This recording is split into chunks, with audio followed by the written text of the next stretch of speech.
Hey everyone, welcome. Today we're going to completely rethink something we all think we know about personal safety. We're going to explore a really powerful approach that's way less about brawling and a whole lot more about using your brain. So let's just dive right in. First off, just a quick heads up. This explainer is brought to us by the Other Way Martial Consulting, and their core idea is really the foundation for everything we're about to talk about. The goal here isn't to make you a better fighter, it's to make you a safer person.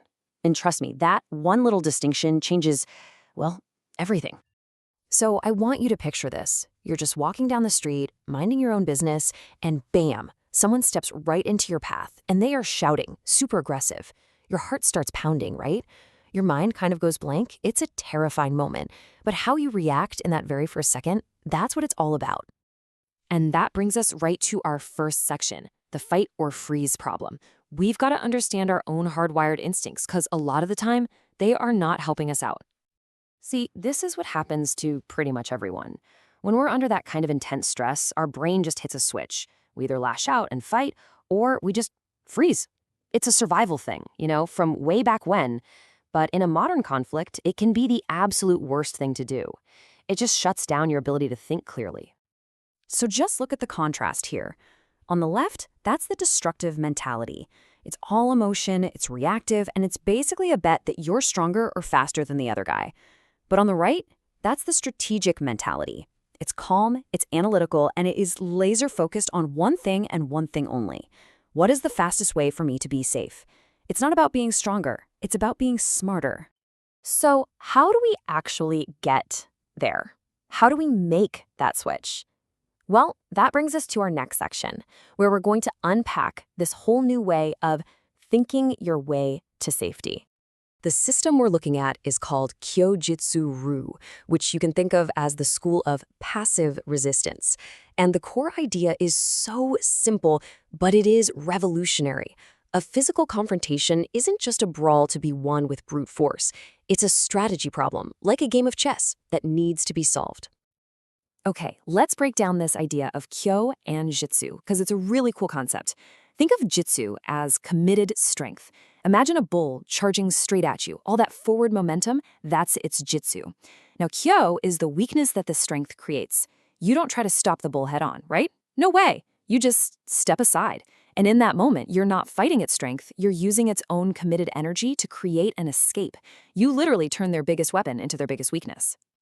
All right, let's get practical. How does this actually work in a physical sense? That's what this next section is all about, the physical game.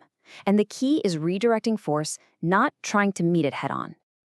This metaphor just hits the nail on the head. The common approach is the sledgehammer. It's big, it's exhausting, it's predictable. But the strategic approach, that's the tuning fork. It's all about a tiny, precise input that disrupts the entire system. You're not trying to be a battering ram, you're using a key to unlock the problem with the absolute least amount of effort. Let's use a classic example. Someone grabs your wrist. Now, what's your first instinct? To pull away, right? That's the sledgehammer, meeting force with force. Instead, step one is to allow their commitment. Let them grab you. Their grip is their jitsu. By not fighting it, you're letting them create their own weakness, their kill. And that's step two. You target that weakness. A quick strike to an exposed area, like the solar plexus. The goal isn't to hurt them, it's just to disrupt their plan. That sharp, unexpected pain forces them to let go to protect themselves. And just like that, you've solved the problem. You're free. But here's the thing. As powerful as these physical moves are, the real game changer, the superpower, is in the mental game. This next part is all about de-escalating conflict before it even has a chance to get physical. Think about it. When we feel threatened, most of us just mash that panic button. We start yelling or pleading or arguing, but all that does is play right into the attacker's hands. You're following their script. You're confirming their power. You get this tunnel vision where you're so focused on them, you completely miss the easy escape route right behind you. So the solution is to break their script. You do that by creating something called a cognitive pause. It's basically a moment of pure confusion, where you do something so totally unexpected that their brain has to switch gears. They go from aggressive and reactive to slow and analytical. Just for a second. And here's how you do it, with a verbal strike. Instead of matching their aggressive energy, you hit their concentration with a totally weird, out-of-place question. Imagine someone is screaming in your face, and you just calmly look at them and ask, "Are you okay? Did you just hurt your hand?" Their brain has to stop and try to figure out what you just said. And that split second of confusion, that's your window. That's your exit. Okay, I'm just going to hit pause for a quick second here. If this strategic way of thinking about safety is clicking for you, if it's making sense, do me a favor and hit that like button and subscribe to the channel. And seriously, I would love to hear your own thoughts or experiences about this stuff down in the comments.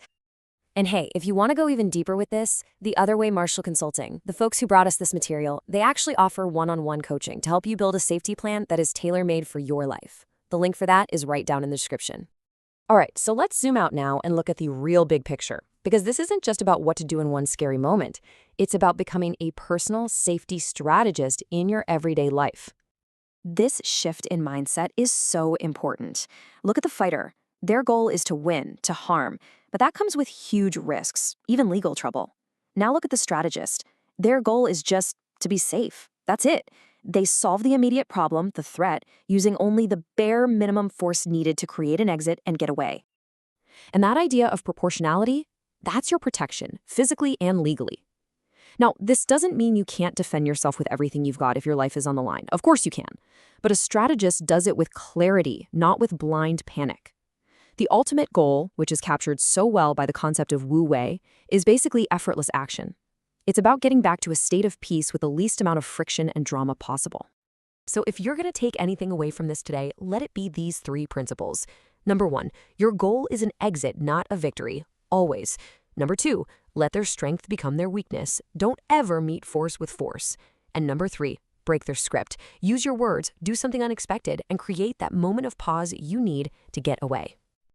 And this final thought really just says it all. Success isn't about getting a knockout or winning some kind of prize. Success is about your ability to navigate a bad situation and get back to your life unharmed. That is the only thing that matters. And that's a wrap. A huge thank you to The Other Way Martial Consulting for this incredible framework. And I want you to remember their tagline, because it's the whole philosophy right here. Be aware, be safe. That's the other way.